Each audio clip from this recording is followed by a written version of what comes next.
So today we have our first official Plug and Play NeoCity Expo. And we have our first graduating class as well. We have 20 companies that are graduating out. And the great thing about having it here in NeoCity is all the synergies and collaboration that it creates. The Expo is an opportunity for all of us to get together, but Expo is also an opportunity for the startups and the community to expose the kind of capabilities, the kind of innovation that they bring to the table. So the Expo has become a real anchor for NeoCity, not only for the startups that Plug and Play has attracted here for the semiconductor vertical, but for R&D companies. We are really all working together to try to tie together and bring up an ecosystem here for the semiconductor industry, and this event is really an anchor for that activity.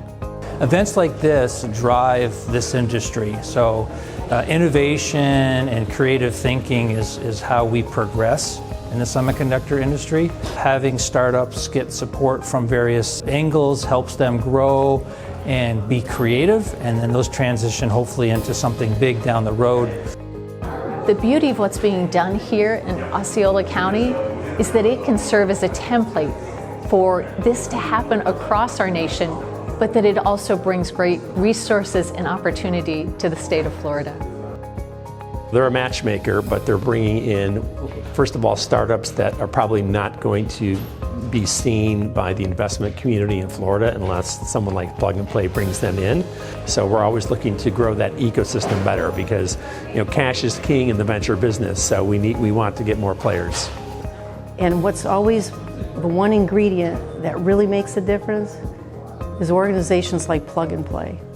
The ability to bring in some venture capital that allows young entrepreneurs to invest in an idea, to make that creativity.